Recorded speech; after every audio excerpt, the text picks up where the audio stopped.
नमस्कार दोस्तों, स्वागत है आप सबका आपके अपने चैनल स्पर्श क्लासेस में। दोस्तों आज की इस वीडियो में हम बात करने वाले हैं श्रम के बारे में, लेबर के बारे में। सीसीएस यूनिवर्सिटी के बीएड सेकेंड ईयर में आपका एक नया सब्जेक्ट ऐड हुआ है, वर्क एजुकेशन, गांधी जी की नई तालीम एंड कम्युनिटी एंगेजमेंट। तो ये एक सब्जेक्ट जो ऐड हुआ है, इसका मोस्टली हमारा 90% सिलेबस कवर हो चुका है। 90 के 95% हमारा सिलेबस कवर हो चुका है।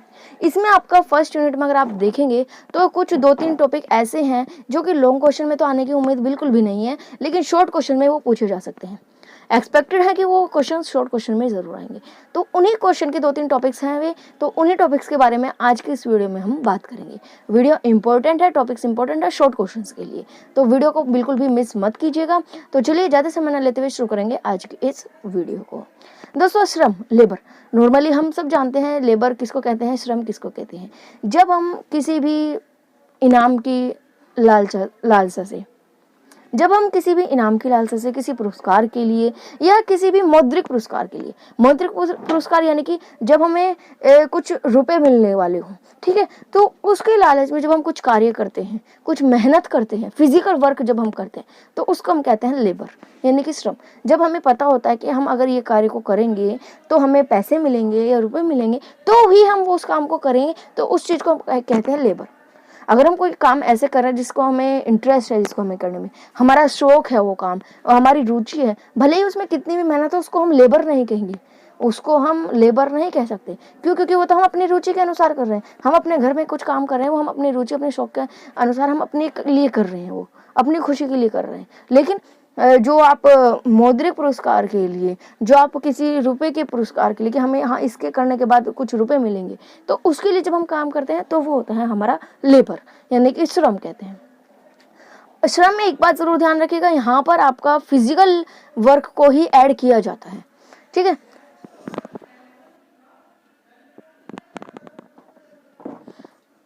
तो श्रम का मतलब तो आप जान गए हैं, श्रम का महत्व देखते हैं। इंपॉर्टेंस ऑफ लेबर क्या है? देखिए दोस्तों, ये शॉर्ट टॉपिक्स हैं, आपके शॉर्ट क्वेश्चंस में आ सकते हैं, तो इसीलिए इन टॉपिक्स के बारे में हम कम ही बात करेंगे, ज़्यादा लॉन्ग क्वेश्चन में ये नहीं पूछे जाएंगे, ठीक है। तो श्रम का महत्व क्या है, इंपॉर्टेंस ऑफ लेबर क्या है? स्कूल के बच्चों को सामाजिक और आर्थिक वास्तविकता से रूबरू करता है और उन्हें सीखने का मौका देता है।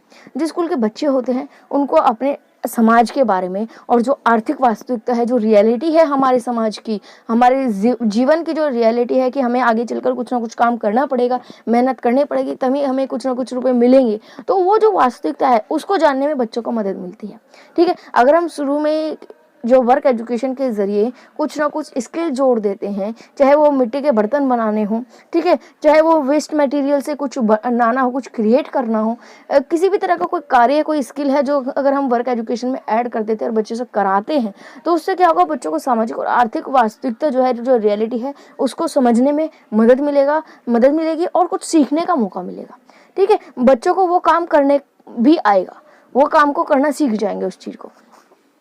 स्कूल में मिलने वाली शिक्षा को अर्थपूर्ण एवं बेहतर दिशा मिलती है। जो स्कूल में आपको एजुकेशन मिल रही है, जो बुकिश नॉलेज मिल रही है, उसके साथ साथ अगर आप वर्क एजुकेशन को जोड़ देते हैं, कोई ना कोई स्किल बच्चों को सिखाते हैं, तो उसको एक अर्थपूर्ण और बेहतर दिशा मिल जाती है। ऐसी चीजें जिनको बच्चे रोजमर्रा की जिंदगी में इस्तेमाल करते हैं, अपने हाथों से बनाने में बच्चों को बहुत ज्यादा खुशी मिलती है। आप देखो, कई चीजें ऐसी है जो हम रोजमर्रा में डेली लाइफ में यूज करते हैं, सारी ही चीजें ऐसी होती हैं, ठीक है। अगर बच्चों को उन्हें ये लगता है कि हाँ मैं खुद बना सकता हूँ उस चीज को, वो चीजें बनानी सिखा दी जाए बच्चों को, तो उन्हें इंटरेस्ट आने लगता है धीरे धीरे, ठीक है। वो क्योंकि वो यूज कर रहे हैं इसको डेली लाइफ में, और जब ये पता लगता है कि हाँ इस चीज को तो मैं खुद बना सकता हूँ अपने हाथों से, तो उन्हें उस चीज में इंटरेस्ट आने लगता है और वो बच्चे खुशी खुशी उस काम को करने लगते हैं। शिक्षकों को भी नए अनुभव प्राप्त होते हैं। ऐसा नहीं है सिर्फ और सिर्फ बच्चों को ही कुछ सीखने को मिलेगा, टीचर्स को भी नए नए एक्सपीरियंस मिलते हैं, ठीक है, अनुभव प्राप्त होते हैं जीवन के बारे में, उस कार्य को लेकर नए नए अनुभव मिलते रहते हैं। विद्यालय की प्रभावशीलता को बढ़ाने में सहायता मिलती है। जो स्कूल है उसकी इफेक्टिवनेस को हम बढ़ाने में, इंक्रीज करने में बहुत मदद मिलती है। विद्यालय को अभिभावकों तथा समाज से जोड़े रखने में सहायक होता है। जो आपका स्कूल होता है वो पेरेंट्स, गार्जियन से जुड़ा रहता है और समाज से, जो सोसाइटी है, उससे जुड़ा रहता है। इसमें अपने वर्क एजुकेशन में देखोगे तो एक थ्योरी दी गई थी। पहले अपने कंटेम्प्रेरी इंडिया में भी जो कमीशंस वगैरह आए थे उसमें देखा था कि भाई बच्चों को जब क्राफ्ट एजुकेशन दी जाती है, गांधी जी की जो बेसिक एजुकेशन उन्होंने बताया था कि क्राफ्ट की एजुकेशन दी जाए, जैसे मिट्टी के बर्तन हो गया, कताई बुनाई हो गया, इस तरह की कोई ना कोई स्किल सिखाई जाए। बच्चे जब उसको चीज़ों को बनाएंगे तो उन चीज़ों को बाहर बेचा जाए और जो भी पैसे आते हैं उससे स्कूल से संबंधित जो सामग्री कुछ लानी है, जो स्कूल का खर्च होता है उसमें उसको व्यय किया जाए। ठीक है। और साथ ही साथ अगर आप जो बच्चे सामान बना रहे हैं उसको आप सोसाइटी में सेल करते हैं, उनको बेचते हैं, तो समाज वाले परचेज करेंगे, सोसाइटी वाले परचेज करेंगे खुश खुश। तो इस तरह से जो कनेक्शन है वो बना रहता है। जब विद्यार्थी एक साथ से मिलकर जुलकर काम करते हैं, मेहनत करते हैं, श्रम करते हैं, तब उन्हें समय की पाबंदी, स्वच्छता, आत्मनियंत्रणता, परिश्रमशीलता, कर्तव्य बोध, सेवा भावना, उत्तरदायित्व की भावना, समानता के प्रति संवेदनशीलता आदि सभी भावनाओं का विकास होता है। देखिए दोस्तों, जब एक इस तरह के जो कार्य होते हैं, जो वर्क एजुकेशन है, उसमें ज़रूरी नहीं है कि सिर्फ एक बच्चा अलग अलग अपने काम कर रहे हैं। टीम बना दी जाती है बच्चों की, 4 बच्चों की टीम, 5 बच्चों की टीम बना दी जाती है। तो इस तरह से बच्चे जो होते हैं आपस में मिलजुल कर काम करते हैं, मिलजुल कर मेहनत करते हैं। उनसे ना बहुत कुछ सीखने को मिलता है, जैसे कि समय की पाबंदी, कि आपको इतने समय में ये कार्य पूरा करना है, तो उनको समय के बारे में भी वो मिलता है, समय की मूल्य का पता चलता है, समय की महत्वता का पता चलता है।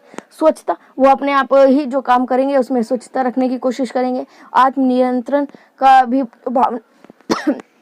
जो भावना है उसको विकास मिलता है। परिश्रमशीलता का विकास होता है। कर्तव्य बोध होता है, उनको अपने कार्य का ज्ञान होता है। सेवा भावना की विकास होता है, दूसरों की सेवा करने की जो भावना है, जो फीलिंग है, वो डेवलप होती है।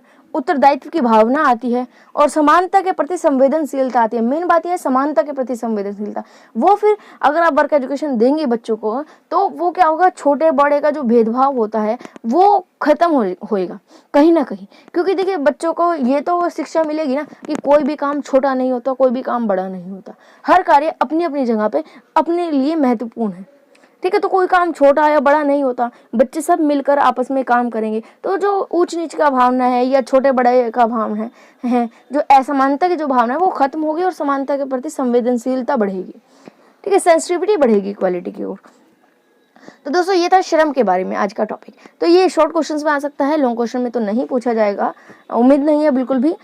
तो आज के लिए बस इतना ही। टॉपिक आपको पसंद आया हो, वीडियो अच्छी लगी हो तो लाइक शेयर जरूर कीजिएगा और आने वाली और वीडियोस को पाने के लिए चैनल को सब्सक्राइब करना ना भूलिए। आज के लिए बस इतना ही, मिलेंगे आने वाली वीडियो में। आज के लिए धन्यवाद।